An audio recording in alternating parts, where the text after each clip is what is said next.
जितना भी भोजपुरी के देखे वाला लोग बा, भोजपुरी के समझे वाला लोग बा, उ सब कोई के नमस्कार बा, प्रणाम बा। और जितना भी हमरा से छोट भाई बंधु बाणे उ सबके आशीर्वाद, दुलार और प्यार बा। और वो सब देखी कितना बढ़िया एजा नज़ारा बा। हो पेड़ पर लोग लौकत हुई ना, गिद्ध बैठल बा। गिद्ध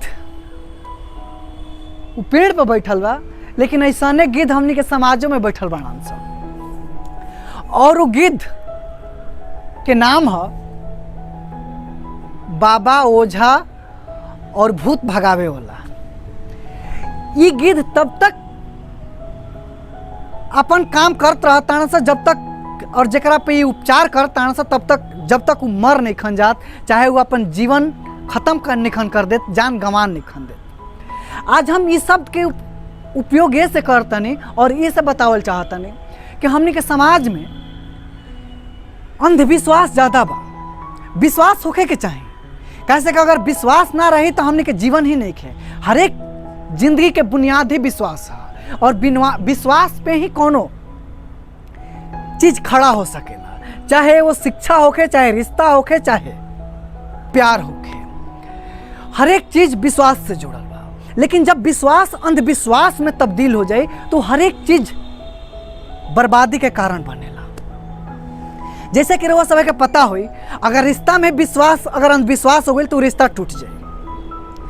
अगर शिक्षा में भी रुआ अगर लगा था कि यह मास्टर सबसे बढ़िया पढ़ा सकेलन, अगर उनका भगवान बना दे तो वहाँ पे भी अब घोटाला और घपला होके लगे। और जौन रो के ओझा समझता नहीं, बाबा समझता नहीं, अगर ओकरों पे भी विश्वास जब अंधविश्वास में रुआ समर्पित हो जाए और अंधविश्वास तक पहुँच जाए तो बर्बादी के कारण हो जाए।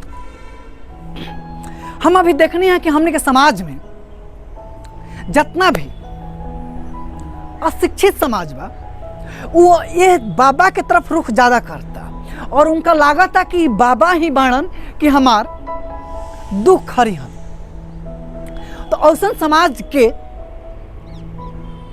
और औसन इंसान के समझावे के पड़ी, ओकरा के शिक्षा के तरफ अग्रसर करे के पड़ी। और शिक्षा के तरफ अग्रसर करे में सरकार के भी हमनी के आम जनता के मदद करे के पड़ी। काहे से कि वो जौन समाज बा वो बरसों से और सदियों से और दशकों से शिक्षा से वंचित रह गइल बा, और ओकरा ई पता ही नहीं खे कि एकर उपचार होला।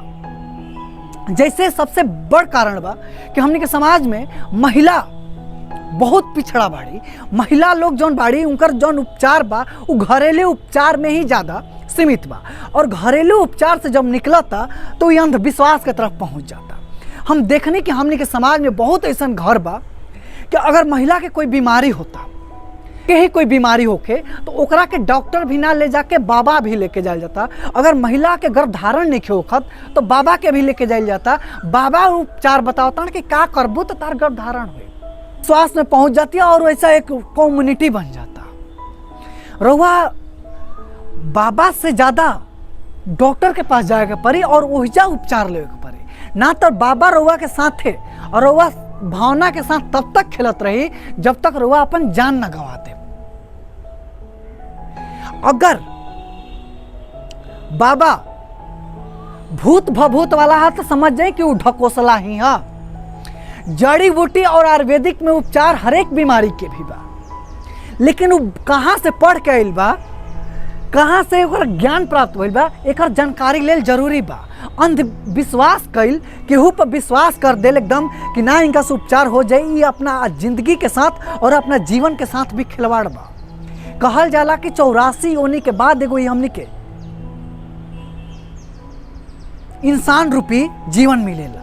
तो ऐसा कोनो अंधविश्वास में जाके जीवन के त्याग ना करे कोई। अगर वह अपन जिंदगी के साथ ऐसे खेले के बाद हम जबरदस्ती रोकियो ना सकेला। लेकिन रउआ सब हम कहल जरूर चाहता कि जौन भी हमनी के बेटी बहन बाड़ी, माई भौजी चाचा चाची बाड़ी, चाहे भाई बंधु बाणे, हर एक चीज पे रउआ सब विश्वास करें, लेकिन अंधविश्वास के तरफ मत जाए।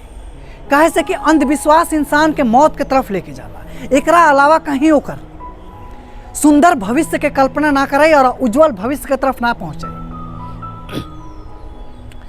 हम अपना गांव और समाज और अपना पंचायत प्रखंड हर जगह देखले बानी कि कितना लोग के अंधविश्वास जिंदगी के खा गए। आजीवन ताबीज बांधते रह गइलन, आजीवन भभूत लगावते रह गइलन और मौत के मुंह में पहुंच गइलन। हम जौन भी बात कहिला, जौन भी रउआ सब से बात करे आइला, वो हम जब तक देखले ना रहिला और जौन समाज में होत रहेला उहे रउआ सब के बतावल चाहिला। कैसे कि हमार बाबा कहत रहन कि जरूरी नहीं खे कि जब तक तहरा पे पड़ी तबे तू सीखी हा, दूसरा कोई के देख के ही सजग और सचेत हो जाई हा। इहे पुरुषार्थ और इहे निशानी होला। ये जरूरी नहीं है कि अगर हे रोड पर कोई गोइल बा, ये रोड पर गोइला से कोई के अगर पैर कट गोइल बा तो जरूरी नहीं है कि हमहू वहाँ पर जाके देखब कि ना ना ना ये झूठ बोलता, ये से ही कहता कि अगर हमहू जाए तो कहीं बाजारे पहुँच जाए ना। अगर ओकर पैर कटल बा रास्ता पर जाके तो हम वो रास्ता पर ना जाए, हम कुछ अलग रास्ता देखब। और जे ऐसा कार्य अपना जिंदगी में करेला, समाज के देखत चलेला, दूसरा कोई के एनालाइज करत रहेला, दूसरा के गलती से भी अपना में सुधार लावेला, तो वो अपना सफलता के अलगे कहानी लिखेला। तो हम यह सब रउआ सब से आशा करम कि विश्वास करी, हर एक चीज़ पर विश्वास करी, माई बाबू चाचा पिता समाज रिश्ता हर एक चीज़ पे विश्वास करें, लेकिन अंधविश्वास केहू पर ना करें। कथा कहानी में ही भूत भभूत बढ़िया लगेला, पर्सनल लाइफ में और रियल लाइफ में भूत भभूत जिंदगी के ख़त्म कर देला। कितना लोग हमरा के गाली भी लिखियन कि तारा का पता बा, हो सकेला कि हमरा पता नहीं है, कहे कि हम वो प्रवृत्ति के और वो मानसिकता के ना है कि हमरा भूत धैले बा भभूत धैले बा। यही आशा और विश्वास के साथ आज के वीडियो हम ख़त्म करतनी कि हर एक बच्चन के और बबुअन के पढ़ावे के और स्कूल भेजे के तरफ करी, कहे कि सबसे बड़ और हर एक चीज़ के कारण अशिक्षा ही बा। अगर वो बबुआ शिक्षा अजी तो रउआ के खुदे कहे कि ना ये माई ना ये बाबू ना ये चाचा ना ये भैया, ये भूत साला कुछ ना होखेला, ये हमनी के चोनहर और भगचोनहर बना के हमनी से पैसा लेता। कहेलन सा कि 10,000 रुपया देवा तो तारा नाम के भूत हम बांध देहब। काहे भूतवा पैसा लेवेला? बताव, भूत पैसा मांगता तारा से? तू तारा के ठेका पर रख लेबा कि तारा के वो अपन एगो कैंडिडेट खड़ा के कि जा जा हरे गांव में भूत पहुंचावा?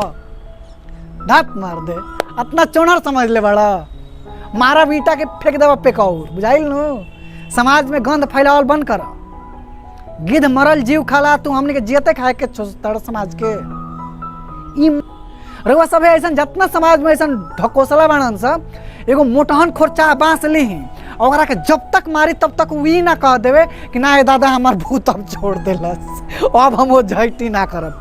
एक बार देखी रउआ समाज में ऐसा करके समाज और घर और गांव कितना बढ़िया हो जाता। यही आशा और विश्वास के साथ के रउआ सब है ओझा के तरफ ना रुख करके, अगर बीमारी होता तो हॉस्पिटल के तरफ, और बबुआ पढ़े में मन नहीं खन लगावत तो उनका के चटकन दी, और स्कूल के तरफ तो मेहनत करी, और शरीर में कुछ दुख बा दर्द बा तो रउआ हॉस्पिटल के तरफ और डॉक्टर के तरफ रुख करी। विश्वास हर एक चीज़ पर करी, अंधविश्वास कहीं ना करी। यह सब बात के साथ और यह शुभकामना के साथ कि हर एक कोई के ज़िंदगी में अच्छा होके आज के वीडियो ख़त्म करतनी। अगला वीडियो में फिर मुलाकात फिर हुआ सभी के साथ। कोयल देखी कितना बढ़िया बोलती है, बोला हो एक बार कू, कितना बढ़िया लागत है नज़ारा। ऐसा ही नज़ारा हुई जब विश्वास और शिक्षित हमार समाज हुई। प्रणाम।